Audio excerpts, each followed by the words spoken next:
Have you ever felt trapped, not by walls, not by chains, but by something far more invisible and far more powerful? Your own mind. We like to believe that freedom is something external, that if we had more money, more success, more time, we'd finally feel free.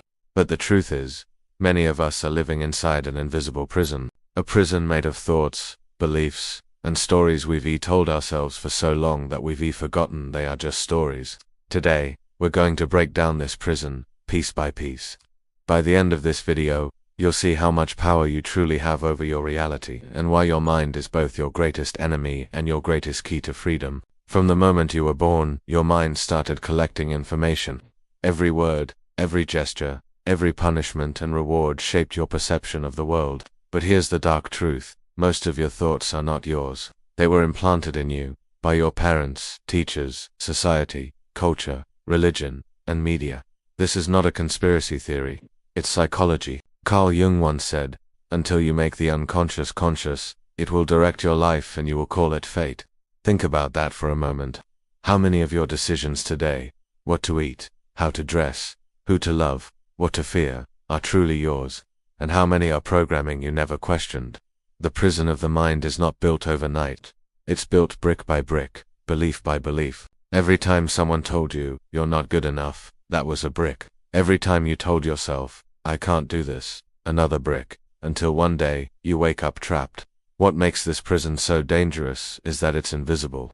If you were in a real prison, you'd see bars, you'd know you're locked up. But with the mind, the bars are beliefs. And beliefs feel like reality. For example, if you believe you're not lovable, you won't even try to seek love. If you believe you're destined to fail, you'll sabotage your own success. If you believe life is meaningless, every day will feel heavy. The mind doesn't just describe reality, it creates it.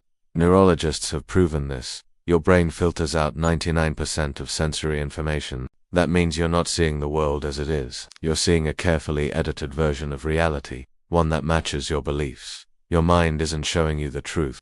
It's showing you a story that feels true. Inside this prison, there is a guard, the ego. Your ego is not evil, it's a survival mechanism. It's the voice that says, "Be careful, stay safe, don't embarrass yourself, don't get hurt." But the problem is, the ego doesn't care about freedom, it only cares about safety. And safety often means staying inside the prison. The ego whispers, "Don't take risks. Don't speak your truth. Don't dream too big." It locks the doors of your mind with fear. Spiritual teacher Eckhart Tolle describes the ego as a phantom self, a collection of memories, labels, and identities we mistake for who we are. But you are not your ego. You are not your thoughts. You are the awareness behind them. Here's a paradox. The more you try to control life, the more trapped you feel. Alan Watts famously said, "The desire for security and the feeling of insecurity are the same thing. To hold your breath is to lose your breath." We cling to control because we're afraid of chaos. We plan, we overthink, we predict, we manipulate, all to feel safe. But this need for control becomes another prison. You stop flowing with life. Instead, you live in a constant state of tension. This is why so many people feel exhausted, anxious, and unfulfilled even when they have it all. They've built a cage out of expectations. Escaping the prison of the mind doesn't happen overnight. But here's the path. First, see the prison. You can't escape what you can't see. Start noticing your limiting beliefs. Write them down, question them. Who told you this belief? Is it objectively true or just a story you've repeated for years? Second, detach from thoughts. Meditation is not about stopping thoughts. It's about seeing that you are not your thoughts. Every time you observe a thought without reacting, you're weakening the prison bars. Third, embrace discomfort. Freedom feels scary at first. When you step outside the cage, the world feels unpredictable, but discomfort is a sign you're growing. Comfort zones are prisons with invisible walls. Fourth, redefine yourself. Instead of asking, "Who am I?" ask, "Who am I without my story?" When you strip away labels, fears, and conditioning, you discover something deeper, a consciousness that cannot be imprisoned. Here's the ultimate truth. There was never a prison. The bars were thoughts. The guard was fear. And the key has been in your hands all along.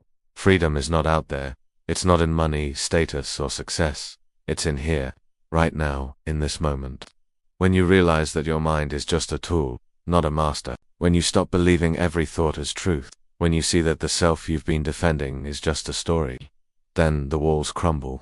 If this message resonated with you, it's because something deep inside you knows it's time to break free.